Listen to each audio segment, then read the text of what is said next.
సంగారెడ్డి జిల్లా పట్టంచెరు నియోజకవర్గంలోని పాషమైలారం పారిశ్రామిక వాడలో సిగాచి ఫార్మా కంపెనీలో గత 4 రోజుల క్రింద జరిగిన ప్రమాదంలో అధికారుల లెక్కల ప్రకారం ఈ రోజుతో 39 మంది చనిపోయినట్లు వెల్లడించారు.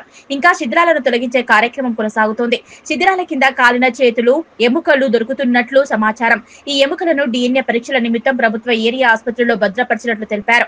వాళ్ళ కుటుంబ సభ్యుల యొక్క రక్త నమూనాలను సేకరించి DNA పరీక్షల తర్వాత వారి కుటుంబ సభ్యులకు అప్పగించడం జరుగుతుందన్నారు. ఈ రోజు CSK రామకృష్ణారావు IAS ఘటనా స్థలాన్ని జిల్లా కలెక్టర్ SP కమిటీ సభ్యులతో పరిశీలించారు. అలాగే CPI పార్టీ సభ్యులు కూడా ఘటనా స్థలానికి చేరుకొని అన్ని వివరాలు సేకరించారు.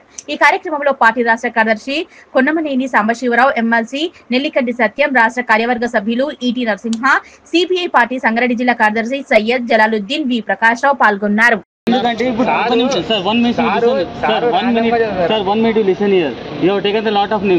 అక్కడ ఉన్న పేరెంట్స్ వాళ్ళు అందరు ఉన్నారు. వాళ్ళ పేరు పలకకుంటే వాళ్ళకి ఏమనిపిస్తుంది అంటే మా క్యాండిడేట్ లేరా?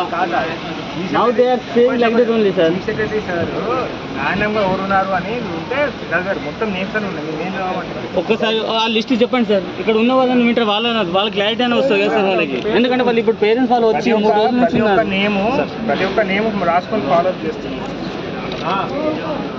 రాహుల్ కుమార్ శర్మ, G వెంకటేష్, M అఖిల్, శిల్వేర్ రవి, తస్లిముద్దీన్ అన్సారీ, శివజీ కుమార్, విజయ్ కుమార్ నిషాద్, అఖిలేష్ కుమార్ నిషాద్, దాసరి రామాంజనేయులు, ఇర్ఫాన్ అన్సారీ, శంభూరావు, చికెన్ సింగ్, పూర్ణచంద్ర షా, సూర్యానోలు, Justin.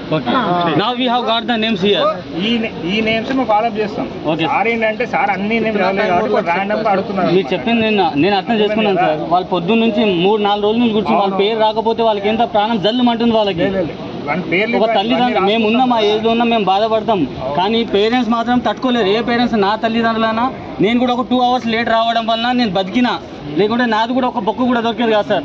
Just I came for the 2 hours late for the factory. That is the reason why I'm staying here. నా కొలీగ్స్ సార్ మేము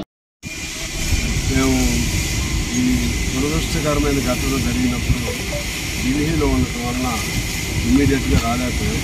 రాత్రి వచ్చిన వెంటనే ఇవాళ రావటం జరిగింది. ముఖ్యంగా నాకు తెలిసి భారతీయ చరిత్రలో ఒక ఉపరితలం సర్ఫేస్ ఫ్యాక్టరీ ఎంతమంది మరణించడం అనేది ఇది మొదటిసారిగా నేను అనుకుంటా ఉన్నాను. మా దగ్గర సింగరేణి ఇవన్నీ ఉంటాయి, అండర్గ్రౌండ్లో ప్రమాదాలు జరుగుతాయి. అక్కడ కూడా ఇంతమంది ఎప్పుడో జరిగే టెక్నాలజీ డెవలప్ కానప్పుడు ఇప్పుడు టెక్నాలజీ డెవలప్ అయింది. అదేవిధంగా సేఫ్టీ మెజర్స్ కోసం ప్రత్యేక విభాగాలు ఉన్నాయి, అలాగే పొల్యూషన్ డిపార్ట్మెంట్స్ ఉన్నాయి. అదే పద్ధతుల్లో నిమిషం ఏం జరుగుతుంది తెలుసుకునే మానిటరింగ్ సిస్టమ్స్ ఉన్నాయి. ఒకటి టెక్నికల్ కంపెనీ ఉంది, రెండోది మొత్తం ఎక్స్పర్ట్స్ కంపెనీ. ఎక్స్పర్ట్స్ టెక్నికల్లో వచ్చి నాకు ఏ కంపెనీలు వేసినా అసలు పూర్తి వాస్తవం బయటకు రావాలంటే న్యాయ విచారణ ఉంటే దీనికి పరిష్కారం. ఈ న్యాయ విచారణ జరిగితే అందులో అన్ని అంశాలు వాళ్ళకి ఎవరెవరు అవసరమో వాళ్ళందరినీ కూడా వాళ్ళు ఇన్వాల్వ్ చేసుకుంటారు, వాళ్ళందరూ కూడా పిలుస్తారు.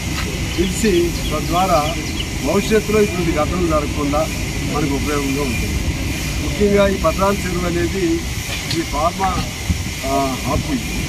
కంపెనీల ఆఫీస్. అసలు ఇక్కడ ఇప్పుడు ప్రమాదాలు ఎన్ని జరిగినాయో కూడా ఎవరికి తెలియదు. ఇవాళ వెలుగులోకి వచ్చింది. ఇందులో నేనేమి యాజమాన్యాన్ని బాధ్యత అని నేను చెప్పను. ఏ యాజమాన్యం చనిపోవాలని తన దగ్గర పనిచేసే కార్మికులు చనిపోవాలని కోరుకోరు, కానీ ఆ యాజమాన్యం సరైన విధానాలు అనుసరిస్తుందా లేదా, సరైన మెషన్స్ ఉపయోగిస్తుందా లేదా, కాలం చెల్లిన మెషన్స్ ఉపయోగించారా. ఇప్పుడు డ్రైయర్ బ్లాస్ట్ అయ్యింది. డ్రైయర్ బ్లాస్ట్ అవ్వడానికి కారణం ఏంటి? అది మానవ తప్పిదమా లేకపోతే ఆ యంత్రం తప్పిదమా? ఇవన్నీ ఎట్లా తెలుస్తాయి? అదే పద్ధతుల్లో ఇక్కడ ప్రతి 3 నెలలకు 4 నెలలకు ప్రిస్క్రైబ్డ్ పద్ధతుల్లో ఇక్కడ సేఫ్టీ మెజర్స్ మీద చెక్స్ జరగాలి. దానిపై కౌంటర్ చెక్స్ జరగాలి. అవి జరిగినాయా లేదా? అవి జరిగితే ఇటువంటి ప్రమాదాలు ఇవి అవార్డ్ అవ్వడానికి అవకాశం లేదు. ఈ మూడోది ఎక్కడెక్కడి నుంచో మొదటిసారికి వచ్చారు. మొదటిసారికి వచ్చిన వాళ్ళకి వాళ్ళ జీవితం ఎలా గడుస్తుంది, వాళ్ళకి లాభాలు ఒకటే తప్పితే వాళ్ళ సంక్షేమం అనేది మీకు పక్కన. సంక్షేమం అంటే వాళ్ళ పేర్లు అది ఎందుకు రికార్డు కావాలి. టోటల్గా మొత్తంగా మనం హైదరాబాద్ అనేది ఫార్మా కేంద్రం అయింది. ప్రపంచంలోనే పెద్ద కేంద్రం హైదరాబాద్. ఈ ఫార్మా కంపెనీలు, కెమికల్స్ ఇండస్ట్రీస్, వీటి పని విధానం పైన, వీటిలో జరుగుతున్న లోపల జరుగుతున్న అంశాల పైన ఖచ్చితంగా న్యాయ విచారణ జరిగితే భవిష్యత్తులో పేద కార్మికులకి వాళ్ళ ప్రాణాలు కాపాడబడతాయి. రెండోది, ప్రాణాలు కాపాడబడుతుంది కాదు, భార్య పిల్లలను వదిలేసి కేవలం 550 రూపాయలు అని చెప్పారు. వాళ్ళే చెప్పారు రోజుకి 550. 5 అంటే నెలలో 15,000, 16,000, 17,000. ఈ 17,000 ఎట్లా బతకాలి? ఎలా వాడి వైద్యం ఏంటి, వాళ్ళ పిల్లల చదువులు ఏంటి?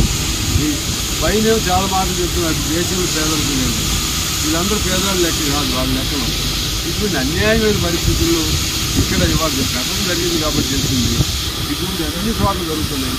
దీనికి ఎక్కడో చోట చెక్ పెట్టాలంటే మేము పూర్తి స్థాయి ప్రభుత్వాన్ని ఒక పక్క ₹1 నెలతో అనౌన్స్ చేయించారు, అభినందనలు. ప్రభుత్వం ఏదో కొంత అనౌన్స్ చేసింది, అభినందనలు. ఇది చాలదు. దీనిపైన దీని నొచ్చుకునేవి, లోతుపాతులేంటి, దీని మూల కారణాలు ఏంటి, దీనిలో అసలు ఎవరు తప్పుంది, ఎందుకు జరిగింది ప్రమాదం, ఇదన్నిటి మీద సమగ్రమైనటువంటి విషయాలు జరగాలి.